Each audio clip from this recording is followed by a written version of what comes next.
high-level aspirations or by meeting abstract performance requirements.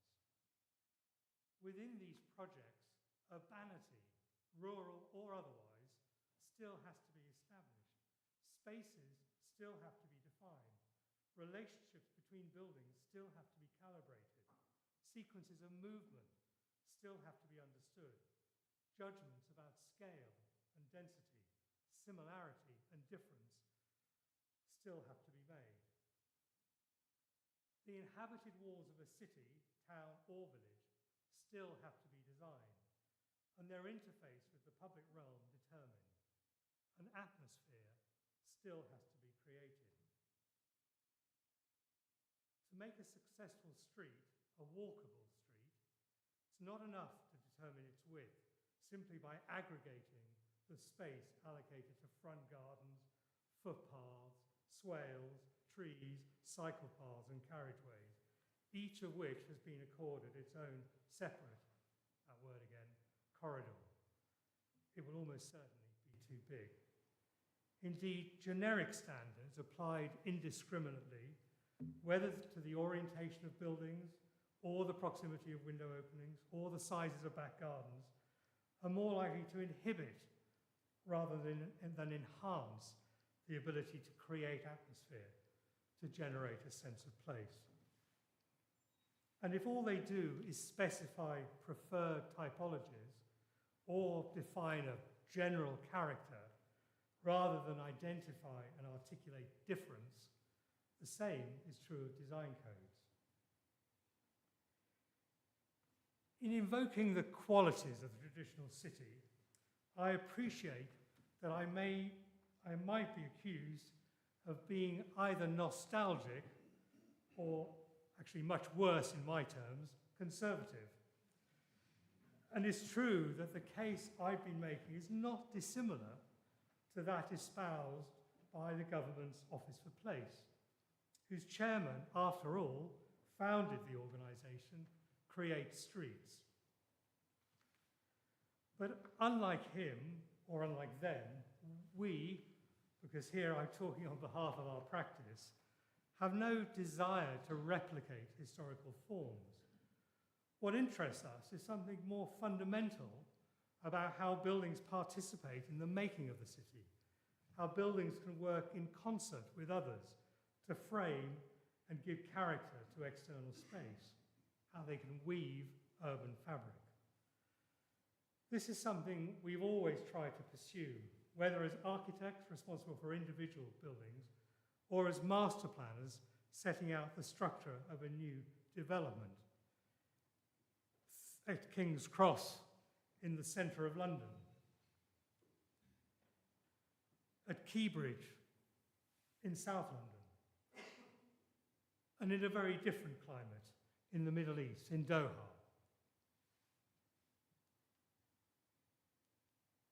All of that is new that you're looking at. The same approach is shared by many of our contemporaries. I mean, too many to talk about really, but there's a couple of slides to make the point. On the left, Alison Brooks in Kilburn, Howth Tompkins in the Lee Valley, Mick R. Riches in Norwich, Mole Architects in Cambridge, the famous Marmalade Lane, and Ash Sekula in Suffolk. So if in urban terms there was a low point in the second half of the last century, unquestionably today, more architects do aim to integrate their buildings into the urban fabric, recognizing the role their buildings play in making the city work. Certainly urban housing is now nearly always considered as part of the city, and recently even schools have begun to be reintegrated into the urban fabric rather than left floating in space as they always have done in the past. But what is also true is that for many, old habits die hard. Earlier, I showed you Vasily Lockhart's improbable design for cinema. This is the recently opened Google campus in California, designed by Thomas Heatherwick and Bjarke Ingels. And this, the plan. I don't know whether Jane Jacobs felt that she had succeeded in her campaign against post-war planning. I hope so. Thomas Sharp, who died in 1978 at the age of 77, certainly felt he'd lost the argument in favour of urbanity. So much so that somewhat sadly, he gave his unpublished autobiography the title, A Chronicle of Failure. There is, however, an intriguing footnote to this story, and Sharp's verdict on his career may have been premature. One of the most interesting European urban regeneration projects to be completed since the millennium is the pioneering sustainable community established on the waterfront in Malmö, Sweden, BO01, designed by the Swedish architect Claes Tham. Unambiguously urban in its intimacy and scale, BO01 is conceived as a loosely configured series of blocks, framing a succession informal spaces, deliberately arranged to withhold views of the sea. In this way, both eliciting movement and generating a sense of surprise. It is, like the traditional city, dense, complex, and diverse. It's also, incidentally, modern. Sweden, of course, has an extraordinary architectural culture. But as it happens, the inspiration for Malmö came not from Scandinavia, but from England. For this was where Claes Tham began his career as an assistant to Ralph Erskine, the architect of the Baker Wall. Tham worked on two of Erskine's residential projects, one in Newmarket and one in Milton Keynes. And every weekend, while he was here, he set off on tours of English villages with Sharp's writings and drawings in his hand. It was an experience he never forgot. One last word, then I must stop. When, in the 1980s, McCormack, Jameson and Pritchard were appointed by Fitzwilliam to carry out a new phase of building, they extended Laston's inhabited wall and also added the circular chapel, which was, as anticipated by Laston, again conceived as an object in the landscape. Van Hanegem and Howard carried out a similar exercise on the southeast corner of the college, with an L-shaped building on the edge of the site, framing the freestanding Gordon Cameron lecture hall in the centre.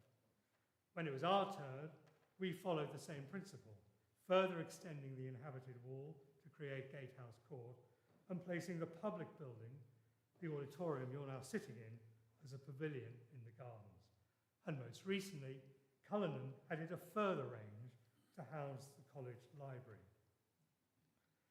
The commitment shown by all these later architects to work within not just the discipline, but the spirit of Laston's original master plan has meant that as the college, like a small town or city, has grown and consolidated, Laston's early concept of a community contained by an inhabited wall has not only survived, but still shapes the identity of the college today.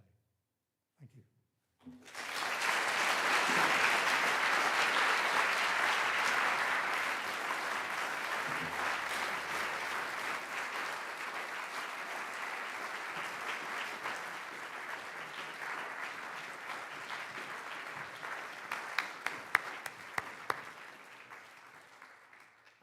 Thank you, Bob. That was fantastic. That was great.